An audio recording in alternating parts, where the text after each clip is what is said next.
Salve, salve todos, sejam muito bem-vindos a mais um programa Fala Aqui, uma produção da Orkin Publicidade. Sigam nossas redes sociais e hoje, para fazer um bate-papo com a gente aqui, num evento da Connect. Estivete está promovendo um evento da Connect e novamente a gente tem aqui a oportunidade de conversar com grandes doutores veterinários. E hoje vou falar com ele, que é ortopedista médico veterinário, fundador da Ortopedia Vet. Falo com ele, Dr. Eloy Kulisch. Doutor. Olá, muito prazer. Seja muito bem-vindo. Obrigado.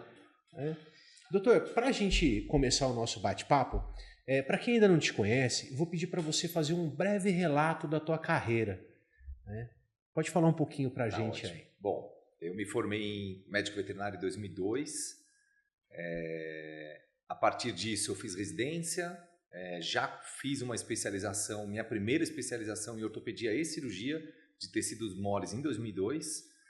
E a partir daí, eu só fui seguindo a carreira de especialista. Então, parte clínica geral mesmo, eu fiquei só residência, que a gente tinha obrigatório, naquela época passava em todas as áreas. Depois disso, eu já segui carreira como cirurgião de tecidos moles. No começo, a gente começa mais com cirurgias de tecidos moles. Já introduzi algumas cirurgias ortopédicas, mas a maior parte ainda era tecidos moles. E aí, com o tempo passando, 5 anos depois, 10 anos depois, eu fui gostando mais da área de ortopedia. Até porque a área de ortopedia, nessa época, 2002, 2003, 2004, pouca gente fazia. Então já era uma área que ela cresceu muito de lá para cá, desenvolveu muito. Tecido mole não, já tinha mais gente. Então eu senti que era uma área que eu gostava mais e que eu tinha uma oportunidade de crescer mais rápido. Então eu abracei essa ideia e comecei a ficar mais na área de ortopedia. Aí chegou um momento que eu já estava 50%, fazendo 50% de cirurgia, tecidos moles, 50% ortopedia. Depois foi mudando, 70% ortopedia, 30% tecidos moles. Aí chegou uma hora que eu falei, não, vou parar de vez com tecidos moles. Agora eu vou focar só na ortopedia. Até porque quando a gente estuda, dentro da ortopedia mesmo, hoje eu já tenho até um outro funil, né? Mas a gente não tem como estudar tudo. Não tem como você ficar um especialista em todas as áreas, é impossível. Tecidos moles é enorme, ortopedia é enorme. Então, a partir do momento que eu percebi que a minha área era ortopedia, a gente cancelou qualquer cirurgia de tecidos moles e eu comecei a fazer só ortopedia. Tanto que eu acho que a minha clínica foi a primeira, ou uma das primeiras no Brasil de ser só ortopedia. E aí eu abri uma clínica só de ortopedia. A gente não fazia nada mais de tecidos moles. A partir disso, a gente já começou a ter um funil dentro da ortopedia. E aí eu comecei a gostar muito da área de joelho, cirurgias de joelho. Então eu foquei em cirurgias de joelho. Então hoje o meu nome é muito forte em cirurgias de joelho. Claro que a gente faz hoje, 2023, 2024, cirurgia de joelho, coluna, quadril e algumas fraturas. Mas o meu foco, o meu nome acabou sendo em cirurgia de joelho. Então, queira ou não, a gente está muito próximo de uma medicina humana, por exemplo, que hoje... ele faz, um médico ortopedista, ele faz só mão, ele faz só ombro, ele faz só cotovelo. Por quê?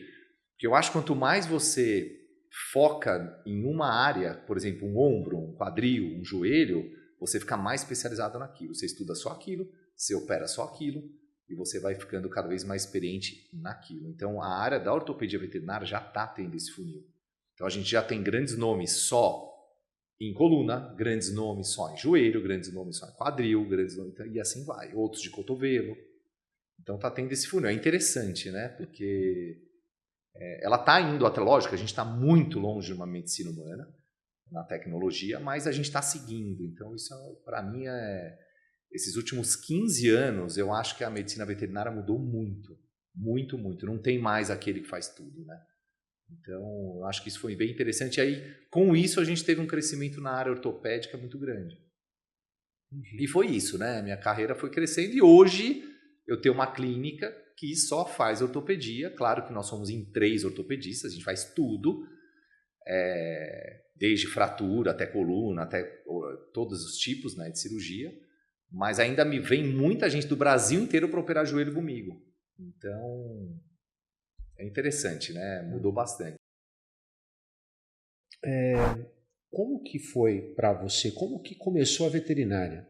Você chegou na faculdade e não sabia o que fazia, depois se apaixonou, ou foi uma coisa nata, uma coisa que você, sei lá, como que entrou a veterinária aí nessa história Na verdade, tua? meus pais são médicos, né? Ah, é? E aí a gente sempre queria medicina, mas com aquela vida deles, né, de nunca trabalhavam muito, eu acabei indo para a área veterinária achando que ia ser um pouco mais tranquila, né? E no fim é muito parecido, né? Mas é um pouco mais, né? Mas a escolha foi um pouco por influência dos meus pais, né? Meu pai é pediatra e minha mãe é ginecologista. Mas é aquela história, né? Meu pai tocava o telefone a noite inteira, porque é pediatra, e minha mãe, a gente estava viajando, tinha que voltar porque ela tinha cirurgia. Então aquilo marcava um pouco a gente. Eu não quero isso para minha vida, que não é. Quase eles não tinham vida, né? Trabalhavam muito. E aí eu pensei na veterinária na época, gostava e fui para veterinária. Então a parte de cirurgia eu tenho um pouco de influência da minha mãe, porque minha mãe falava muito, mostrava, e talvez eu tenha algum dom vindo dela, né? Meu pai já não, meu pai já é mais clínico. Então acho que eu tenho um pouco disso. Então eu já gostava de cirurgia porque eu via minha mãe falar muito, ela via vídeo, às vezes eu ficava lá olhando com ela. Isso me influenciou bastante. Já a área de ortopedia, eu tive o professor Cássio, né, que foi desde a minha graduação. Então ele, como sempre, amou ortopedia e a gente sempre pega influência de algum professor, né? Então a faculdade é muito comum você ser influenciado por algum professor daquela área. E o professor Cássio foi um que está até hoje, né, junto. Então, ele mostrou uma ortopedia diferente naquela época.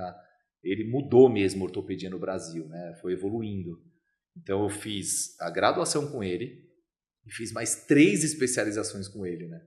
Poxa. Então, com certeza, o professor Cássio foi o que mostrou para a gente uma ortopedia melhor, mais eficaz, com resultados melhores. E isso aumentou muito e melhorou muito a ortopedia no Brasil. Então, ele influenciou bastante. Professor, então, nisso tudo que você me falou agora, então, você citou do joelho, né? E da traumatologia separado, porque eu sou um pouquinho leigo nessa parte. Então, dos 15 anos que você falou dessa evolução, você sentiu que é uma evolução da medicina veterinária ou também do tipo de cuidados com o pet que as pessoas têm hoje, né?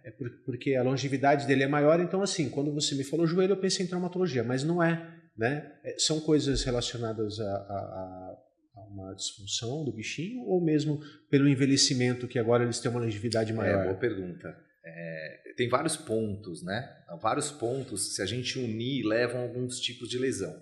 Então, por exemplo, as lesões de joelho, elas estão hoje bastante ligadas à raça, claro, algumas raças têm mais predisposição que outras, mas o piso liso.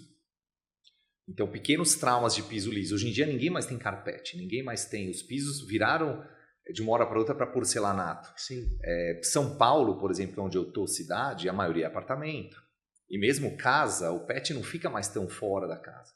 Então, o pet de quintal, mesmo um Golden Rottweiler, às vezes fica mais dentro de casa do que no gramado. Perfeito. Então, acho que o piso liso agravou, de ter pequenos traumas para ter lesão de joelho, raças predispostas, ângulo do platô tibial, aí entra a parte mais ortopédica, mas falando um pouco mais da parte geral, pulos de cama e de sofá, aquela cama box, a nossa cama antigamente era baixa, hoje em dia aquela cama box é muito alta, então os pulos de cama box, trauma, para ter fratura, por exemplo.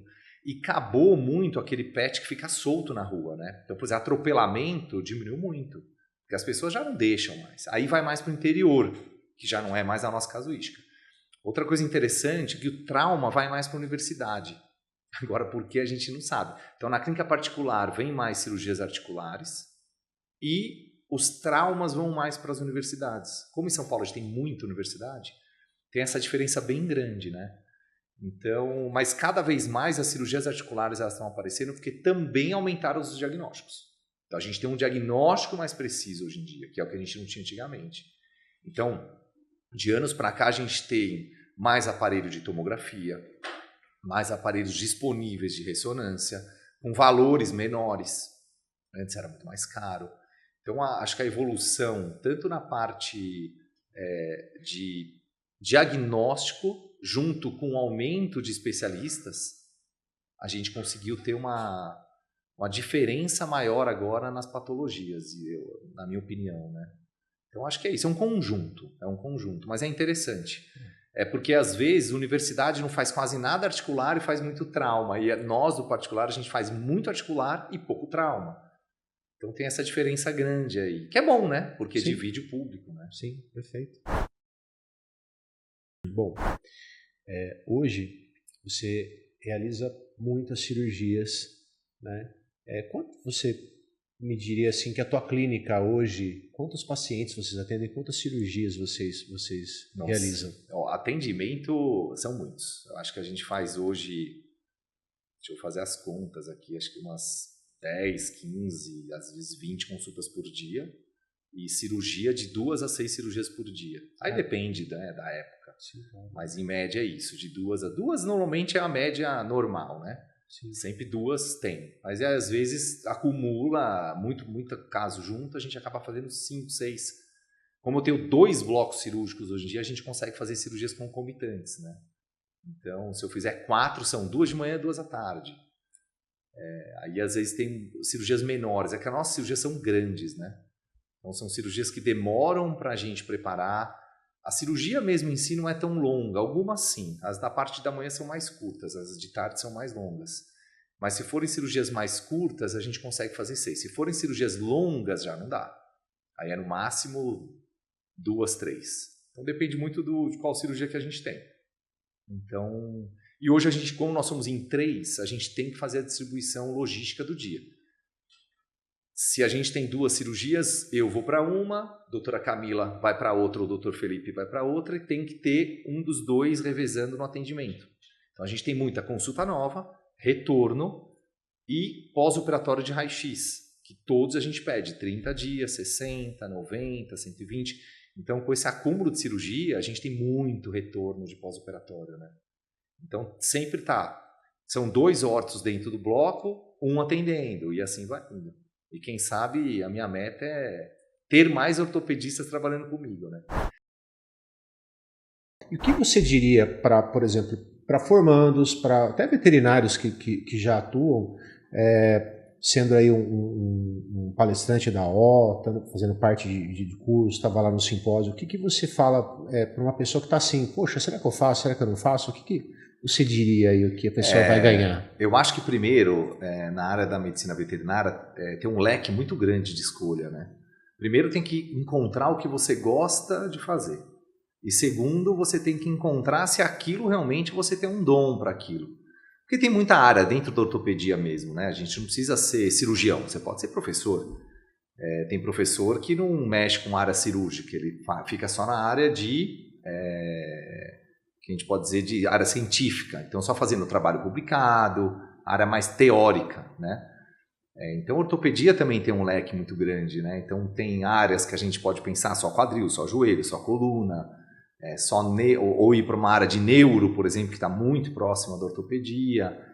Então, tem um leque grande. Eu acho que primeiro tem que ir para esses congressos maiores, mesmo como estudante ainda veterinário, e ver se é aquilo que você gosta. Porque eu acho que todo trabalho é cansativo. Se você trabalha em algo que você não gosta, que você não ama fazer, é difícil. Porque a ortopedia ela tem muitas complicações, né? É um pouco diferente. Tecidos moles, eu sei porque eu fiz muito tempo, as complicações na área da ortopedia são maiores, né? Então, a gente tem que saber lidar com isso, saber lidar com o cliente. Isso tudo é um aprendizado. A partir dos anos a gente vai ganhando uma experiência maior. Mas eu acho que quem está começando tem que ir lá, presenciar um congresso, presenciar curso, ver se realmente gosta. E se gosta, focar nisso. Quer ortopedia? Então, siga a carreira de ortopedia. Tenta fazer uma residência numa faculdade que tenha uma casuística de ortopedia boa, porque tem faculdade que não tem muito, né?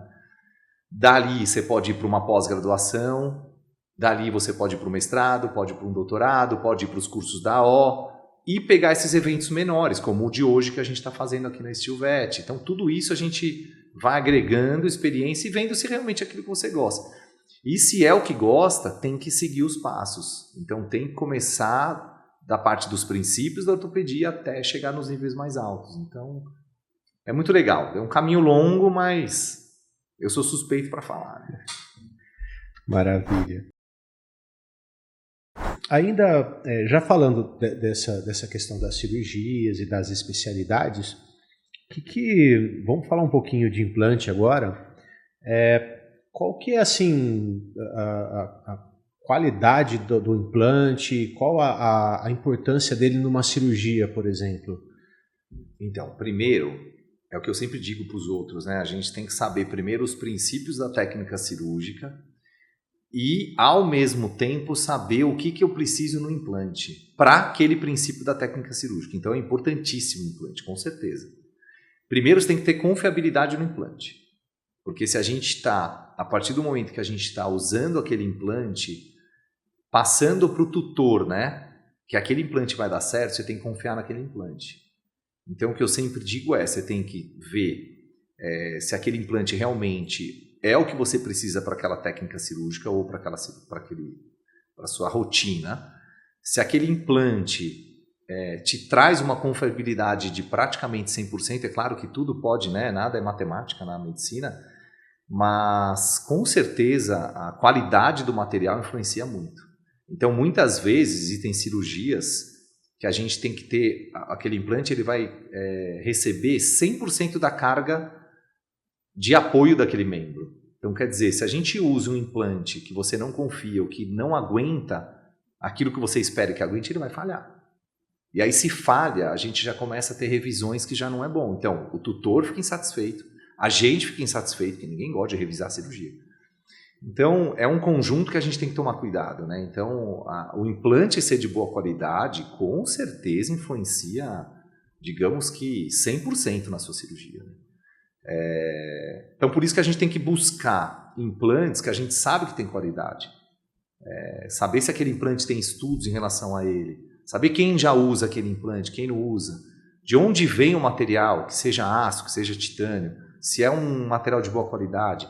Hoje a gente fala muito de placas bloqueadas, né? Saber se realmente aquele parafuso ele tem uma força de bloqueio, se realmente ele bloqueia. Então tudo isso é muito estudado numa empresa idônea. E aí você tem esse respaldo da empresa.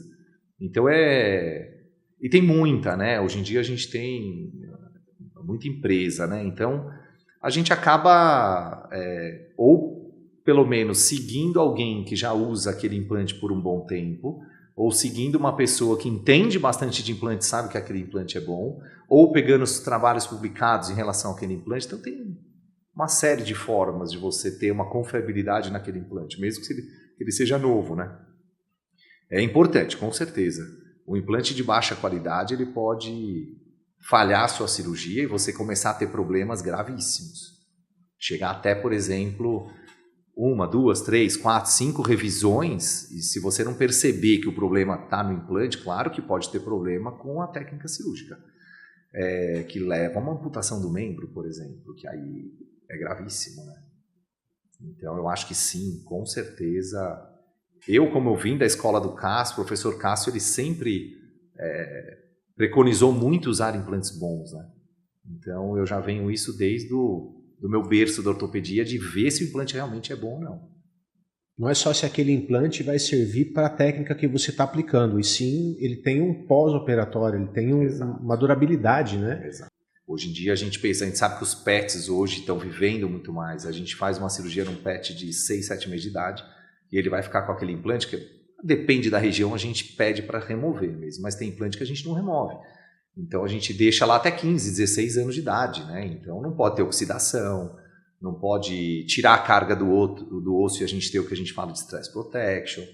Então, por isso que quanto mais a gente parte para implantes com uma tecnologia mais avançada, então, por exemplo, o titânio hoje em dia, ele é mais leve, tem titânios extremamente rígidos, que a gente sabe que o aço é um pouco mais rígido, mas tem cirurgias que a gente precisa que a placa tenha um micro movimento, que o titânio tem mais do que o aço. Então, dá para você escolher bem, né, qual implante você precisa, né? E ao mesmo tempo esse implante tem que ser de boa qualidade, né? Então, ele não pode ser tão mole também a ponto de ele entortar. O bloqueio do parafuso também, ele tem que ter um bloqueio efetivo. Ele tem, por exemplo, vou dar um exemplo, você usar um implante, por exemplo, que você tem 3 parafusos de cada lado, sendo bem, né, vulgarmente falando, 3 parafusos de cada lado. Se você usa implante, que os 3 parafusos de um lado, nenhum entram na placa, quer dizer, não bloqueia e ficam para fora, eu já sei que ali eu perdi a minha capacidade de segurança, de força daquele implante. Então a chance daquilo falhar é enorme. E muitas vezes a gente não pode trocar, não tem como colocar outro. Então é perigoso. Então não pode acontecer isso, né? Eu acho que as complicações que a gente pode reduzir dentro da medicina, a primeira delas é usar um implante bom. Então quer dizer, você já está diminuindo a sua complicação usando um implante que é fidedigno, que é bom, tem qualidade boa. Então eu acho que é a parte que a gente pode mexer. As outras complicações são externas, né? Então, se o paciente não faz repouso, se ele lambe e contamina, são coisas que a gente já não tem mais o poder de conseguir diminuir a complicação. E outra é você saber fazer a técnica cirúrgica, né? Então, com certeza, a qualidade do implante é importantíssima. Importantíssimo. Professor, de todas as... você faz muitas e muitas cirurgias, né? Tem anos aí de experiência. Então fica difícil fazer uma pergunta assim, né? Mas tem alguma cirurgia marcante, quer que seja pelo bichinho em si, quer que uma técnica que você aplicou, ou mesmo da família, né? Que a gente fala que o tutor também, né? O cachorrão é uma parte da nossa família, às vezes salvou ali o bichinho. O que você pode contar dessa parte pra gente? Eu tenho várias. Na verdade, assim, como hoje em dia a gente já tem um nome mais concretizado na ortopedia, vem muitos casos que já passaram na mão de 3, 4, 5, 6, 7, 8 veterinários, que todos indicam amputação do membro, por exemplo, e vem pra gente como tem que salvar, você vai conseguir salvar, e a gente conseguiu. Então, alguns casos que a gente consegue um salvamento do membro, lógico, nunca vai ficar perfeito, mas melhor do que uma amputação. E vem caso de Manaus, vem caso de Minas, vem caso de Curitiba, de Porto Alegre. Na maioria das vezes, esses casos nem de São Paulo são. Então, a pessoa vem de avião, a gente faz todo o tratamento, às vezes demora 15 dias e eles voltam. E voltam felizes e dá certo. Então, tem muitos casos marcantes. E tem casos, por exemplo, a gente está falando de implante, né? Teve um caso que já tinha sido operado 7 vezes por bons profissionais, e veio para mim como aquele último, né? Falando um pouco da Stilvet. E aí, é óbvio, né? Eu fui com tudo, né? Planejei muito a cirurgia para dar certo. Era um cachorro extremamente grande, 60 quilos, e com não união óssea. Então, quer dizer, 7 cirurgias anteriores e o osso indo embora. Praticamente, dali para frente, iria para uma amputação, um cachorro grande, né? Membro pélvico, né? Que é o de trás. E aí eu fiz uma cirurgia com a placa da Stilvet, grande, que é a de 3,5, a Broad, que a gente chama, né? 30 dias estava consolidado o osso. Então, quer dizer, coisa que em 7 cirurgias anteriores não dava, em 30 dias consolidou totalmente o osso. Uma cirurgia extremamente grande, mas eu tratei como uma não união, usando tudo, tanto a mecânica quanto a biologia que eu precisava, e foi excelente. Então, aquilo me marcou muito, falando um pouco da Steel, né? Com 60 dias eu já comecei a remover os parafusos, que chama dinamização, que a gente já começa a tirar a carga da placa e deixar a carga para o outro. Eu acho que daqui 1 mais 2 meses eu removo tudo. Então, quer dizer, essa foi muito marcante, falando um pouco da Stilvet, né? Porque 7 cirurgias anteriores, usando até double plate, que a gente fala, né? Placas ortogonais, não deram certo. Então, quer dizer, tem uma resistência e uma confiabilidade extremamente grande, né? Isso foi a cirurgia que mais me marcou usando Stilvet. Então, não é querendo falar, porque a gente está falando da Stilvet, mas foi a cirurgia que mais me marcou, assim. Impressionantemente, a qualidade do implante foi totalmente confiável e levada para essa cirurgia para eu ter um resultado excelente. Lógico que a parte biológica foi tudo que eu planejei, mas a parte mecânica, extremamente excelente. E um paciente enorme, né? E com um problema grave, crônico. Então, eu acho que essa foi, falando de Stilvet, foi a que mais me marcou até o momento. Bom, gente, falei aqui com o Dr. Eloy, uma conversa muito bacana, muito agradável. Obrigado a vocês terem acompanhado a gente até aqui. Doutor, muito obrigado. Eu que agradeço. Espero que tenha passado um pouquinho aí de motivação para o pessoal que quer começar e para quem já está na medicina veterinária. seguir a nossa área de ortopedia veterinária. Vai ser um prazer tê-los conosco. Muito, muito obrigado. Foi realmente muito incentivador, professor. Uma canequinha muito da empresa. Adorei. Né?